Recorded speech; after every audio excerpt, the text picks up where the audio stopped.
que tem muitos empresários que falam, eu prefiro contratar alguém do zero, porque daí vem sem vício, né? A pessoa fala justamente esse vício, né? Vem sem vício, e aí eu ensino do zero, porque a pessoa vem de outra empresa, daí ela... Vício é uma palavra bem forte, né? Por que você tem medo do vício da pessoa? Da forma que ela trabalha? Você só precisa ter medo disso se você tem uma operação realmente muito diferenciada. Fala pessoal, tudo bem? Léo Bastos aqui mais uma vez e nós estamos nas nossas gravações do Magnus X, ou Magnus Experience, que é um encontro que nós fazemos dos nossos sócios do Magnus Club, o nosso clube de negócios dentro da MLS, que é a Mentor League Society, comandada por Flávio Augusto, Joel Jota e Caio Carneiro. E nesse final de semana aqui de gravações, nós estamos gravando para vocês, nós nos preocupamos em trazer conteúdos diversificados para que você possa aprender aqui, estudar através dessa playlist aqui do Magnus X e realmente conseguir aplicar no seu negócio de forma 360 graus, vamos dizer assim, né? E essa pessoa que eu trouxe hoje aqui, essa daqui com toda certeza, sem nenhuma dúvida, é a mais especial de todas, porque além de ser sócia do Magnus, além de ser mentora do Magnus, além de ter fundado o Magnus Club junto comigo dentro da MLS, né, ser a minha sócia dentro da MLS, também é minha sócia na minha vida, né, a pessoa que eu mais amo na minha vida, que é minha esposa, Jéssica Bastos. Prazer, amor, ter você aqui com a gente nessa gravação. E para quem ainda não conhece a Jéssica, ela vai se apresentar, né? Então, a Jéssica veio aqui hoje falar principalmente, lógico, ela vai falar um pouco da trajetória dela, mas principalmente hoje sobre gestão de pessoas. A gente sabe, né, a gente fala muito, principalmente ali no Magnus, lá na Bastos também, que as pessoas ainda representam o maior ativo de uma empresa, né? O ativo talvez mais difícil de ser construído e de ser replicado, né? Então, as pessoas são um grande diferencial competitivo, na minha opinião. E a Jéssica vai falar aqui um pouquinho. Amor, não vou conseguir chamar você de Jéssica, né? Obviamente, acho que aqui é o nosso podcast, então vou te chamar de amor mesmo. Mas acho que começa explicando um pouquinho pro povo aí que ainda não conhece você, quem é a Jéssica, né? E como até você chegar aí na gestão de pessoas. Eu vim do ramo de tributário, né? Fiz ciências contábeis e fui trabalhando sempre ali na área fiscal, enfim. Até conheci o Leonardo numa pós de direito tributário. Mas quando a gente constituiu a nossa empresa, a primeira empresa juntos, a gente foi ali lidando com o operacional todos os dias e conforme a empresa foi crescendo, foi acontecendo a necessidade de alguém cuidar das pessoas. A gente ainda não tinha o tamanho e a estrutura para ter um RH próprio. Então alguém precisava adotar aquilo e aí naturalmente eu fui migrando para essa função de cuidar das pessoas. Eu acho que as mulheres têm um pouco disso mais fácil do que os homens, né? Então, enquanto o Leonardo cuidava das operações ali, do dia a dia, lidar com clientes, comercial, etc., eu fui cuidando das operações internas e cuidando das pessoas que estavam ali com a gente. Então, foi ali que eu comecei a parte de recursos humanos. Legal. É legal você falar sobre isso por vários motivos, né? Então, vamos começar por alguns pontos aqui. Tem muitas pessoas que fazem, às vezes, uma faculdade ou se tornam especialistas numa área e, às vezes, têm necessidade de aprender outra área ou, às vezes, até querem seguir por um outro caminho, mas ficam com medo, né, com receio. E, no caso, né, que a Jéssica falou aqui pra gente, era uma necessidade, de fato, da nossa empresa e ela não mudou de empresa, ela não mudou de CNPJ, mas, pelo contrário, ela olhou para algo que ela sentiu que ela gostaria de fazer e que ela precisava fazer, que a empresa precisava dela naquilo, e realmente pivotou aí, mas não perdeu de fato ali o conhecimento que ela tinha antes. Aquele conhecimento ele continuou sendo importante para a carreira dela e para a empresa, mas ela foi ali se aprimorar em outras áreas e ainda ter outros resultados que ela não tinha antes, até pela necessidade da empresa. Você acha que hoje isso acontece com muitas empresas? No caso, as empresas começam ali, não tem um RH, não tem nada disso, e de repente com o crescimento acaba necessitando da gestão de pessoas? sempre a gente precisa da gestão de pessoas. A partir de um colaborador já é necessário que tenha alguém olhando para essa pessoa. Porque, como você disse, o maior ativo das empresas são as pessoas. Não tem botão que se aperte sem alguém estar lá com o dedo. Então, a gente precisa das pessoas de qualquer forma. E acontece, como eu disse, naturalmente vai havendo a necessidade. E quando a gente começa, a gente não tem como pegar e falar assim, nossa, deixa eu pagar aqui um RH, pagar uma pessoa para cuidar aqui estrategicamente desse time e tal. Não, você vai crescendo e naturalmente alguém vai ter que assumir essa função. E a empresa perfeita é quando tem esse casamento de sócios, onde um está cuidando ali da correria de fora, de fazer o comercial, de ser a cara da empresa, e o outro está cuidando internamente. Então, para que as coisas fluam, né? E aquilo que você falou sobre a questão de migrar a carreira, eu ter feito ali um tributário antes, ter trabalhado em diversas empresas, me agregou muito, porque eu trabalhei em vários perfis de empresas diferentes. Trabalhei em banco, em indústria, em contabilidade, em outsourcing, enfim, BPO, tal, enfim. Eu trabalhei em muitos tipos de empresas diferentes, empresas pequenas, grandes, médias e tal. Então eu vi como funcionava a gestão de várias formas diferentes e eu peguei dali o melhor que eu vivi de cada lugar para poder replicar dentro da nossa empresa. E eu acho que por isso que foi muito importante as vivências de antes. E a outra coisa eu conhecia como era a operação, então não tinha como alguém falar para mim que, eu não fiz e me enrolar. Eu sabia como era a operação, então eu sabia como coordenar aquilo, fora a questão de lidar com gente, porque como eu trabalhei em empresas tipo, de vários tamanhos diferentes, eu tive que lidar com todo tipo de pessoas possíveis, imagináveis e diversos perfis e tal, então eu fui acabando criando essa experiência, essa expertise para poder cuidar do nosso time. Legal.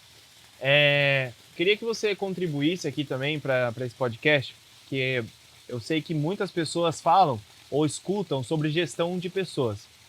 Mas o que de fato é gestão de pessoas, né? Muitas pessoas atribuem isso ao departamento pessoal, ou seja, a burocracia, que também é importante, também faz parte, está ligada a esse todo.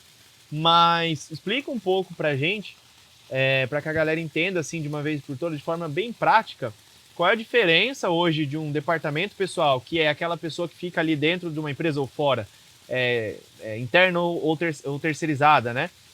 Que faz folha de pagamento, né? Ali os olerites, etc., emite o imposto e tudo mais, e a gestão de pessoas como um todo. O pessoal ter um panorama, assim, entender de fato qual a diferença de um de outro, porque só contextualizando, às vezes a pessoa olha, né, assiste esse vídeo e fala, mas eu tenho lá, tem meu RH lá, eu tenho meu escritório de contabilidade que tem meu DP lá, qual a diferença? Então, muita gente confunde realmente isso, porque acha que ter recursos humanos é importante para quê?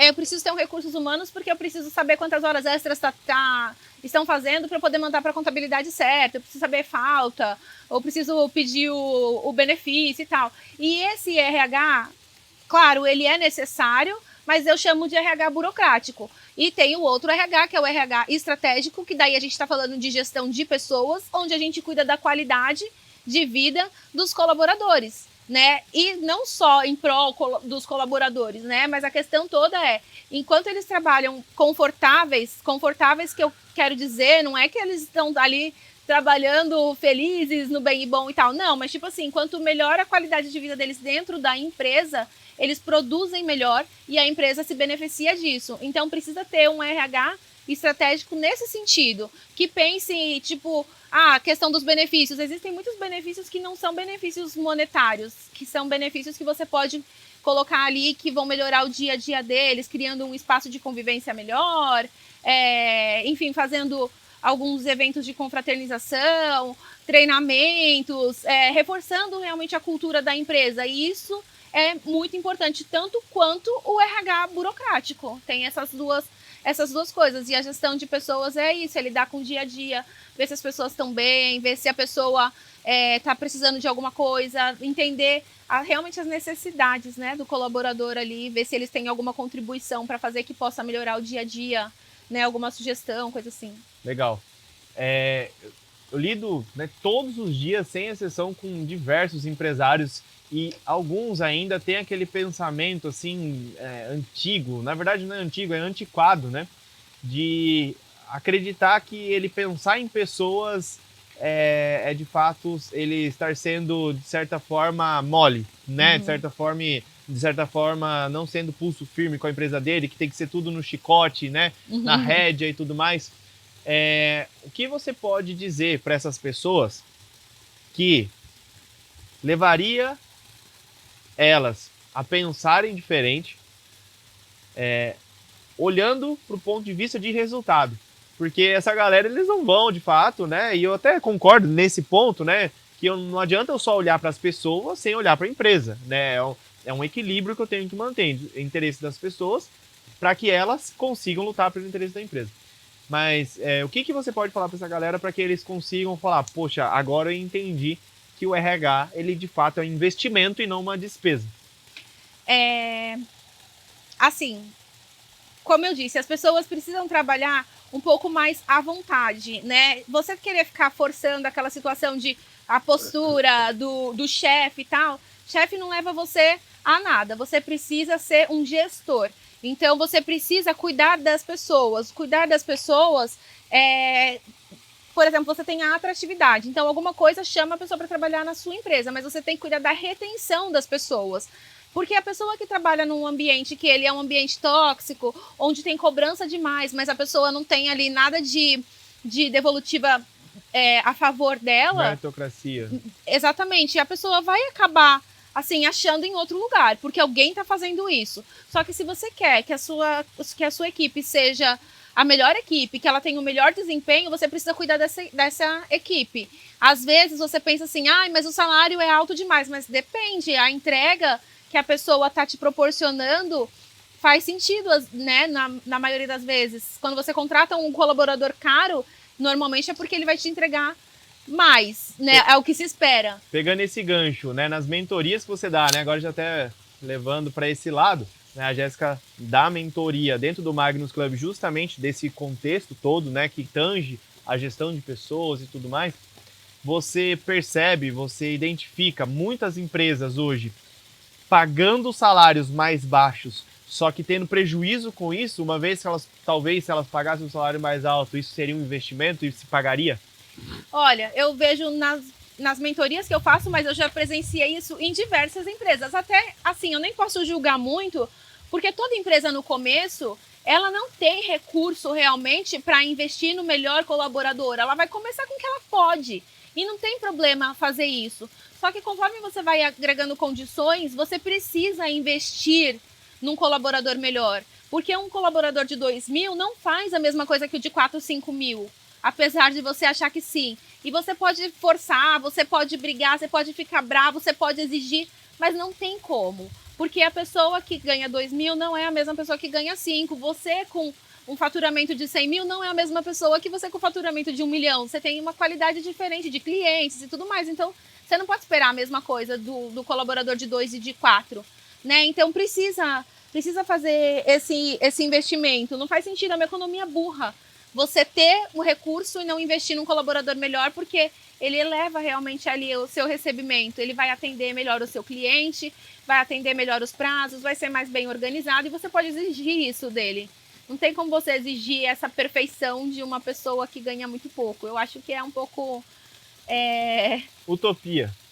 Exato. Eu é uma vejo utopia. muito como uma utopia, de fato, a pessoa achar que vai contratar alguém que não tem experiência, vai ensinar por uma semana ali alguma coisa de forma até mal feita, né, superficial, e que a pessoa vai virar um especialista. Fora isso, né, que muita gente também quer que a pessoa aprenda tudo sozinha. Eu vou contratar aqui esse assistente de tudo no meu escritório e ele vai dar conta de todas as coisas que eu preciso fazer.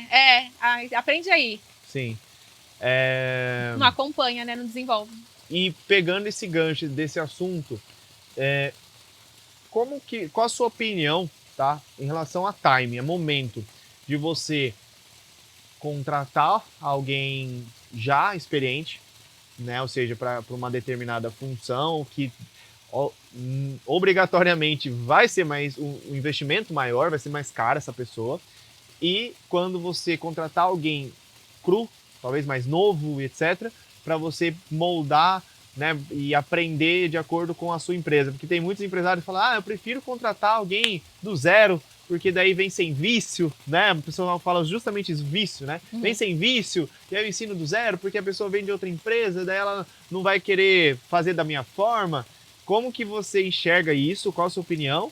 E se puder também dar uma dica para essas pessoas que ficam confusas, né, no momento da contratação, tem uma vaga, mas eu não sei quem colocar, ensino, não ensino, trago pronto. O que você pensa sobre isso? Depende do tipo de operação que você tem. Primeiro, assim, vício é uma palavra bem forte, né? Por que você tem medo do vício da pessoa, da forma que ela trabalha? Você só precisa ter medo disso se você tem uma operação realmente muito diferenciada. Por exemplo, a nossa primeira empresa de contabilidade era nichada em supermercado. Então, era muito difícil a gente encontrar no mercado alguém que tivesse o preparo ali profissional para poder atender o que a gente precisava. Então, a gente precisava contratar uma pessoa que tinha ali uma experiência mediana e ensinar o restante das coisas que a gente tinha aqui para ensinar. E aí, o time foi esse. Você pode contratar pessoas cruas, ensinar do zero e tudo mais, se você já tem uma equipe preparada para fazer isso, para preparar essa pessoa, ou se você tem tempo disponível para poder treinar essa pessoa. Senão, não faz sentido, senão não vale a pena. Você precisa ter alguém para acompanhar. Senão, não compensa.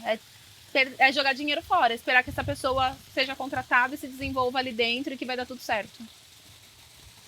Mas aprofundando ainda mais nesse tema, né, que é muito importante, é muito interessante, isso aqui é gestão, gente. O que a gente está falando aqui é gestão, é o que a gente fala nas mentorias, é onde a gente pega as pessoas pela mão e vai exercitando isso daqui, né? E o segundo passo, e o próximo passo, e agora? O que a gente faz? Vamos fazer por aqui, vamos fazer por ali? Então, imagina que nesse caso eu tinha uma vaga, não tinha mais ninguém, eu não consigo treinar, então contratei uma pessoa experiente, a pessoa é boa, validei, beleza. Aí o empresário fica numa outra situação, ele fala, cara, se essa pessoa sair da minha empresa, eu tô lascado. Tô lascado. É claro que, vamos imaginar que ele está fazendo de tudo para que ela fique, que ele está fazendo uma boa gestão e tudo mais, mas a pessoa, ela pode, sei lá, mudar de cidade, ela pode... Tudo pode acontecer. Ela pode falecer. Tudo pode acontecer, tudo pode acontecer. Então, o que fazer? Imagina que aquela pessoa ela dá conta daquela operação. O que eu faço primeiro? Eu desenho um processo em cima daquela pessoa que já sabe fazer, para que eu tenha ali um processo de fato, para que se uma pessoa entrar depois fique mais fácil ensinar. Eu já contrato uma pessoa mesmo não sendo uma necessidade, e aí a necessidade é relativa, né? A necessidade é só a operação, o backup, né? Pegando um exemplo de futebol, por exemplo, tem lá o reserva, né? Tem vários jogos que o reserva não entra no jogo, né? Mas se eu não tenho preciso, como é que eu faço? Então, pegando esse gancho até de futebol, vôlei, etc., né? De time de equipe, né? Jogo de equipe, o que você faria, o que você faz hoje e qual dica você dá para as pessoas que estão nessa sinuca de bico ali? Mas nessa situação hipotética, você só tem esse colaborador e ele segura, tipo, tudo? Tem esse colaborador, naquele setor eu só tenho aquele colaborador. Contrato mais um, eu coloco mais dinheiro, esse dinheiro faz sentido eu ter mais um investimento, mesmo que a operação ali, aquele único colaborador, ele já consiga dominar. Tá. Primeiro que você não pode ter um negócio que dependa de uma outra pessoa. Você precisa ter conhecimento do teu negócio. Você precisa ter alguém em cima desse colaborador que saiba tudo que ele sabe. Se você não tem que ser você. Você tem que saber tudo. E às vezes você não tem o conhecimento de tudo, mas então você precisa ter realmente definido um papel de trabalho, ter tudo anotado, todo o acompanhamento de tudo que essa pessoa faz, como ela faz, manda ela fazer manuais, deixa tudo no esquema para, se precisar de uma substituição, você ter como substituir, você ter como ensinar outra pessoa.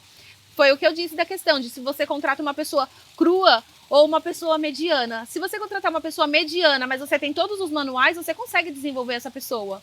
Se você contratar uma pessoa crua, mesmo com todos os manuais, você vai levar muito mais tempo para conseguir desenvolver isso. Eu sugiro que exista um acompanhamento, mas principalmente por escrito. Então, papel de trabalho bem desenhado, bem definido, processos bem desenhados, guardados em algum lugar por escrito também, e acompanhamento diário de como estão as coisas que ela está fazendo. Supondo que seja um escritório, por exemplo, no nosso caso, o que você está fazendo hoje? Quantos clientes você atende? Quais são as obrigações? O que você entrega? Em que prazo? Em que tempo? Como? Tudo. Precisa saber tudo, porque se você não souber tudo, quando entrar outra pessoa vai ficar perdida e você vai perder os seus clientes por conta disso. Tem que ter acompanhamento. Legal. Então, basicamente, assim, eu vou falar a minha visão, pegando o que você ensinou aqui agora. Eu, como empresário, olhando isso, aprendendo isso, eu faria o seguinte: se eu sei aquela função, se eu sei fazer aquilo bem, eu posso assumir o risco. Porque se aquela pessoa única sair, eu ainda consigo ensinar outra. Sim. É ruim, mas eu consigo. Agora, se eu também não sei, aquela pessoa que está ali é melhor do que eu naquilo, seria ideal eu já investir numa outra pessoa, né? Ou seja, não ter um time de um. Certo. Mas eu vou contar uma coisa que aconteceu com a gente no começo do nosso escritório, tá? Vou abrir para vocês, mas é uma coisa que é bem particular, mas que pode acontecer em qualquer empresa. No começo da nossa empresa, a gente teve um problema com o departamento pessoal. Hoje o nosso departamento pessoal é maravilhoso, não tem que se falar do nosso departamento pessoal.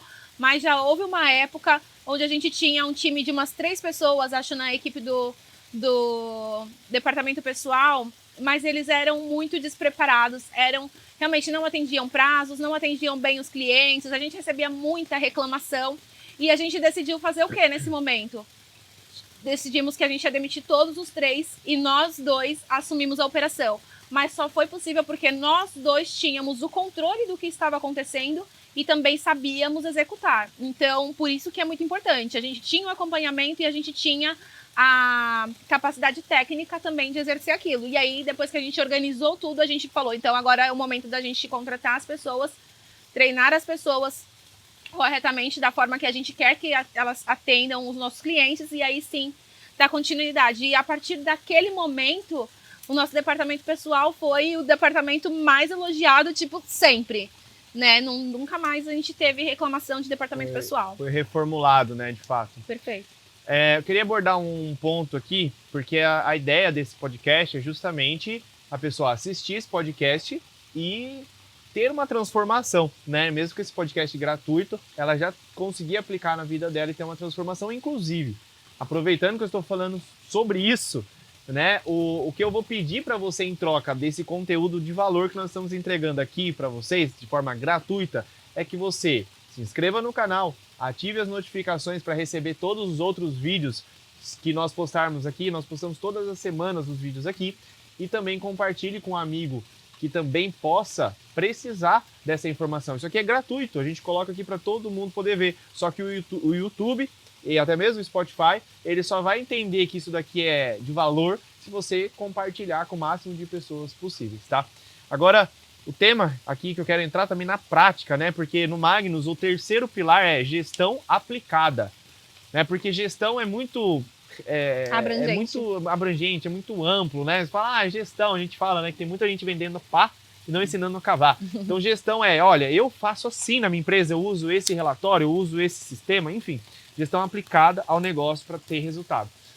Falando agora sobre produtividade, porque pessoas, elas são contratadas para produzir, né? Isso é óbvio, a gente também não pode ficar romantizando. É um contrato de trabalho que ele é assinado em prol de produzir alguma coisa, seja um serviço, seja um comércio, seja o que for. Uma empresa com fins lucrativos, ela tem esse propósito.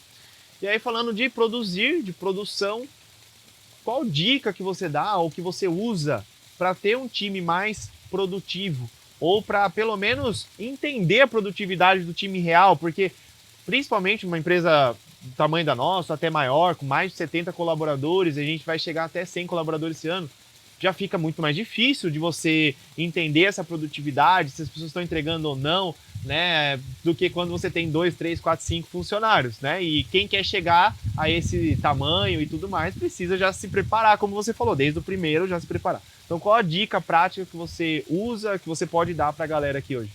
Então, eu tenho algumas, né, para falar sobre isso. Continuo batendo na tecla do acompanhamento tipo toda a vida. Eu gosto muito de gamificação, então ali você pegar e colocar algumas competições saudáveis dentro do seu time, ou falar, olha, se vocês conseguirem fechar tudo certinho esse mês, tal, em tal data, ou tipo um dia antes e tal, a gente vai levar todo mundo para ir numa churrascaria e tal, e aí as pessoas se empenham em entregar e tudo mais.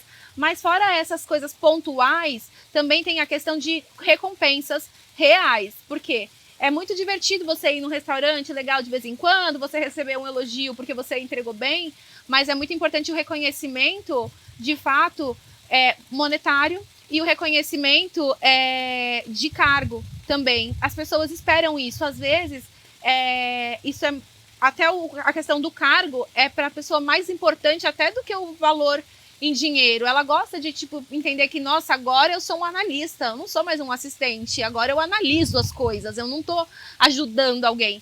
Então, é reconhecimento, um programa de verdade de meritocracia, de hierarquia. Então, aquela questão de você fazer, como fala, feedback recorrente, fazer avaliações, e ali fazer o desenvolvimento da pessoa, um PDI da pessoa, né, um plano de desenvolvimento individual, para a pessoa realmente entender para onde que ela está indo junto com a empresa. Isso estimula muito mais. Sim. Eu muitas vezes chego na pessoa e falo assim, olha, você é assistente, só que você já está assistente há muito tempo, eu quero você em 3 meses analista. Então, para isso, eu vou colocar isso, isso, isso, e você vai aprender nesse tempo. A pessoa tal vai te ensinar e você vai aprender, porque daqui 3 meses eu quero você analista. Isso é importante, a pessoa sente que você, poxa, ela está confiando em mim. E se ela está confiando em mim, então acho que eu tenho potencial mesmo, eu vou entregar, eu quero isso. Então a pessoa, tipo, ela fica mais estimulada, assim, não, eu quero alcançar isso. Tem gente que não, né? Tem gente que não se move nesse tipo de desafio. Mas aí é o perfil de uma pessoa e acho que é um pouco mais difícil de você encontrar uma pessoa que, eu não quero evoluir. É difícil. Pegando esse gancho também. Então, toda hora um gancho atrás do outro porque é vida real. Uhum. Isso que é o legal, a vida real que a gente vive todos os dias. A gente tá falando de meritocracia, a gente tá falando de salário, a gente tá falando de dinheiro.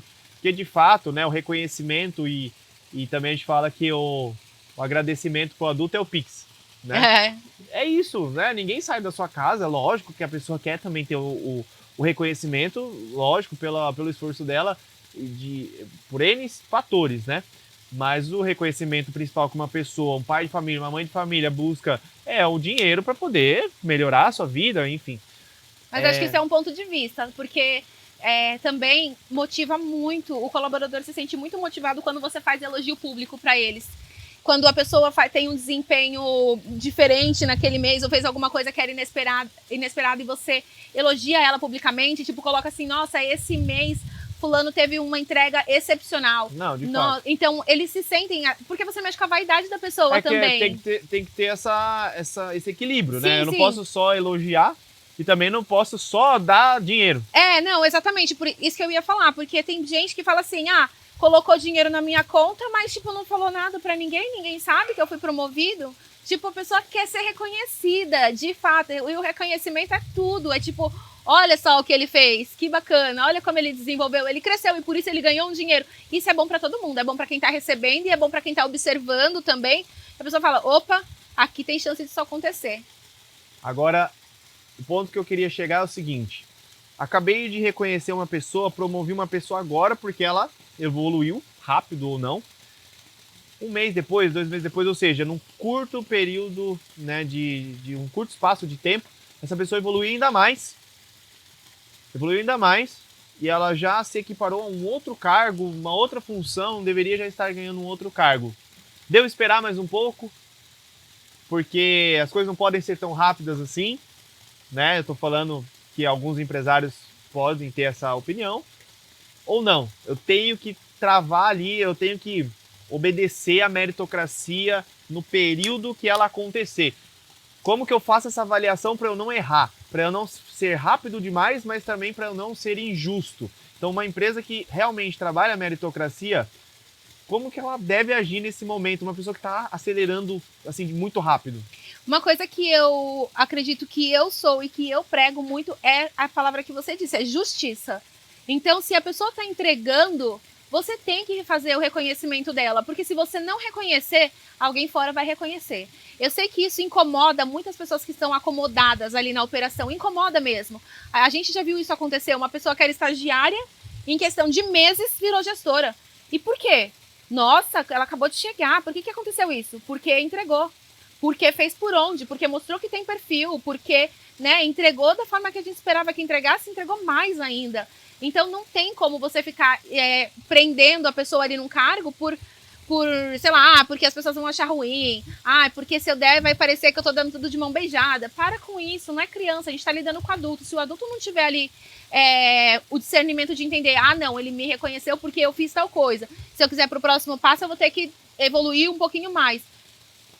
sabe? Não faz o menor sentido. E a pessoa precisa entender que se ela tá evoluindo, ela vai ser, sim, reconhecida. Se você travar o crescimento dela, ela vai entender que, pô, aqui não é meu lugar, que eu não vou crescer, aqui chegou meu limite. Tá. Tenho uma pergunta, na verdade são duas muito legais que eu acho que vai contribuir muito com as pessoas. Uma, eu quero falar sobre contratação e outra sobre demissão. E eu tenho uma coisa comigo que eu aprendi que é assim, o sim, ele tem que ser óbvio. Tudo que não é óbvio, né, que o sim não é óbvio, eu falo não, nem que seja momentaneamente. Então, vou comprar uma coisa, eu realmente quero aquilo, preciso, tal. O sim, ele tem que ser óbvio. Senão eu falo, não, por enquanto, vou pensar, né? Pegando esse gancho, né? Quando que o sim é óbvio para eu contratar? Quando? O que acontece? O que essa pessoa fala? Qual o momento? O que acontece numa entrevista de emprego para o sim ser óbvio para você falar assim, eu já vou contratar essa pessoa. Eu não vou dar essa deixa, mas eu vou contratar. E ao contrário também, o que é óbvio quando acontece na empresa e tudo mais, que o sim da demissão também é óbvio. Na sua opinião? Para a contratação ser óbvia, a visão tem que ser a mesma. Então, se eu tiver ali um pré-requisito que para mim é tipo fundamental, como a gente estava falando, de recursos humanos, eu prezo que os recursos humanos tenham a mesma visão que eu, que é precisar ser a pessoa que vai pregar a cultura, me ajudar a implantar a cultura, vai ser uma pessoa que vai cuidar das pessoas, mas que vai ter o equilíbrio e tal. Então, ali é o sim óbvio, ela tá com a mesma visão que eu. Para mim é o sim óbvio. Mas tecnicamente ainda não sabe tudo. Não tem problema que tecnicamente não saiba tudo. Eu posso ensinar, porque eu sei. Então, eu posso ensinar algumas coisas, mas o sim é óbvio quando na contratação, quando a visão é a mesma, né? Para mim, esse é o sim óbvio na contratação. E o sim óbvio na demissão também tem a ver com isso. Quando a pessoa ela não tem a mesma visão que você, está desajustada, não segue a cultura da empresa, não, tipo assim, não age conforme você agiria, por exemplo, sei lá, trata mal as pessoas. Por mais que ela entregue, nossa, mas tecnicamente é fantástica, mas ela não trata bem as pessoas, ela não trata bem os clientes, ela não trabalha bem em equipe e tal, para mim é um sim óbvio na demissão. Tá. O alinhamento ou desalinhamento acaba trazendo esse sim óbvio aí na sua visão e na sua gestão, né? Você citou cultura. Hoje muito se fala sobre cultura, né? Acho que virou uma moda, digamos assim, até para pessoas se venderem, né? E tudo mais, falar sobre consultorias, falar sobre várias coisas aí no mercado. Mas como que a gente pode explicar para a galera que está assistindo cultura empresarial de uma forma assim mais fácil? Ou qual a sua visão? O que você acredita que é cultura dentro de uma empresa, da sua empresa? A cultura é o que acontece até quando você não tá. Como que as pessoas estão trabalhando quando você não tá na empresa?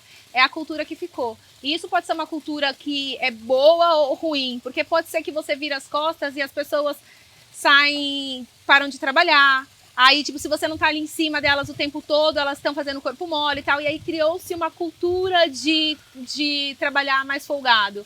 Ou a pessoa, quando você sai, ela fala assim, pô, agora a gente tem que cuidar de tudo porque ele não tá aqui. A gente tem que assumir a responsabilidade porque essa empresa é nossa. Ali tem uma cultura de que a empresa, as pessoas fazem parte da engrenagem e tudo mais. Então a cultura é tudo que acontece quando o dono não tá olhando. Legal, eu até quero complementar uma coisa também, a Jéssica está falando de cultura aqui. Galera, não tem como você implantar e manter uma cultura se você não está próximo da sua equipe, da sua empresa. Então não adianta você ficar totalmente ausente do seu negócio e querer que as pessoas sigam uma cultura, porque a cultura ela vem de você. Ela vem de você. E o segundo, que é o mais importante, cultura ou resultado vem do seu exemplo. Exatamente. Então, tudo que você quer da sua empresa, dos seus colaboradores, tudo que você espera deles, você tem que ser o maior executador daquilo, o maior exemplo daquilo. Então, se você quer ter organização na sua empresa, seja o mais organizado. Se você quer ter um time de vendas incrível, seja um excelente vendedor. Pelo menos um cara que tenta a todo momento, pelo menos o que mais faz. Se você quer execução, seja essa pessoa que vai para o campo de batalha, que fala com o cliente, mostre para as pessoas como que você trata um cliente. Fale na frente delas, pegue o papel de bala no chão. É esse tipo de coisa que você tem que fazer para que as pessoas entendam primeiro qual é a sua cultura e para que elas entendam que vale a pena seguir a cultura, porque cultura não pode ser só falada. Exatamente. Ela tem que ser, ela vem através do exemplo. Amor, agora pra gente ir caminhando um pouquinho já pro final desse podcast. Eu quero perguntar uma coisa primeiro antes da outra pergunta que eu vou te fazer. Uma pessoa que está ouvindo agora o nosso podcast, talvez ela não trabalhe ainda ali no RH da empresa, ou tá mais ou menos, não sabe, né, para onde ir, se ela cuida, se ela se aprimora e tudo mais. Qual dica você daria para essa pessoa, para que ela entenda se de fato ela é a pessoa indicada para ser a pessoa, a linha de frente, né, a diretoria de pessoas, que é o seu caso hoje, ou se ela deveria trazer alguém de fora, um outro sócio, um profissional? O que você falaria sobre isso? Essa pergunta é um pouco complexa, mas assim, você precisa ter paciência para lidar com pessoas e entender quando é o momento de você investir o seu tempo para poder administrar a pessoa, no sentido de, isso aqui é treinável, isso daqui dá para educar a pessoa, ou isso daqui não tem como tolerar e tal. Se você não tem esse feeling com as pessoas e você não sabe ter o trato com as pessoas mesmo, ter esse manejo, então não é para você. A questão de recursos humanos, você precisa procurar outra pessoa. Se você é uma pessoa que é muito permissiva, por exemplo, não tem como você ser do recursos humanos. Uma pessoa muito permissiva vai deixar a equipe criar a cultura. Legal. Não pode ser você essa pessoa. Se você também é muito rígido, muito inflexível, também não dá, porque você precisa ter empatia, resiliência, saber escutar, ter escutativo e tal, para você poder conseguir administrar pessoas. Então, cuidar de pessoas é quase que um dom, mas também é treinável, desde que você tenha realmente vontade de fazer isso. Sim. Né? Cuidar de pessoas é uma responsabilidade muito grande. Sim, é que a gente sempre fala lá na MLS, né, o coração ensinável. Isso. E a gente ensina muito isso no Magnus, né, nessa parte, quando nós chegamos nessa parte de gestão de pessoas.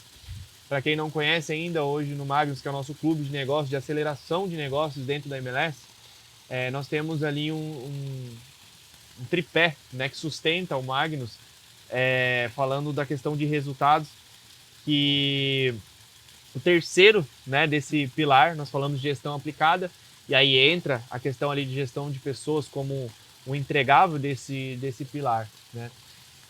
E aí, se você quer ter o suporte direto da Jéssica, do nosso time, para implementar na sua empresa, ou até mesmo você sendo um profissional que quer aprender mais sobre gestão de pessoas, também pode estar no Magnus e aproveitar toda essa bagagem que a Jéssica tem, que a nossa empresa tem de prática, né? Que eu falei, é o que a gente faz na prática, é o que deu resultado pra gente, a gente ensina, o que não deu a gente te mostra para que você não erre, né?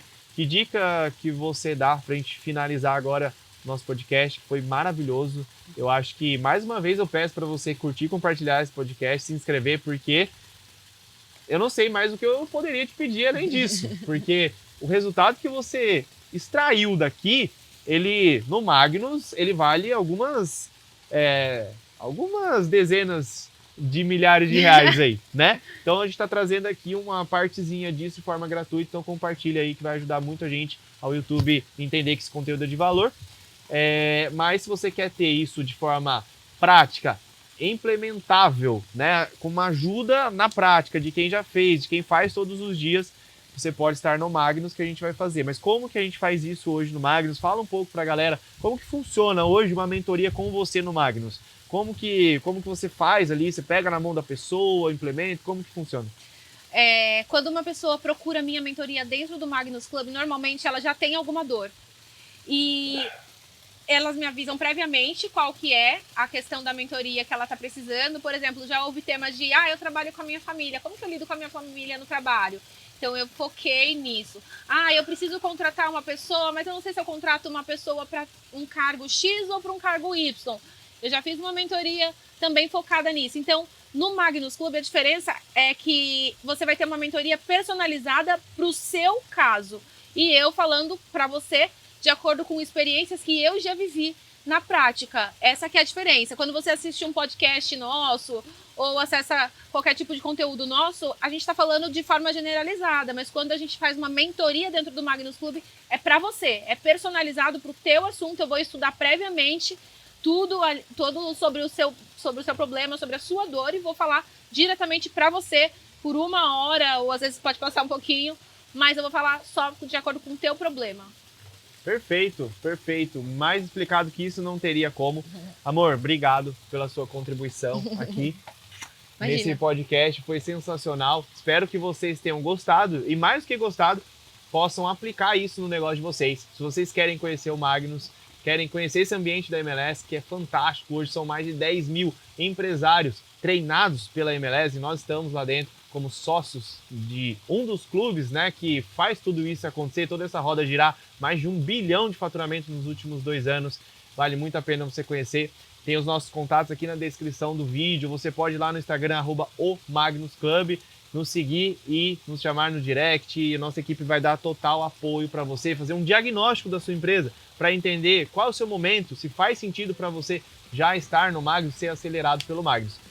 Espero que vocês tenham gostado. Deixe um comentário aqui o que vocês acharam desse podcast. Um abraço e até a próxima.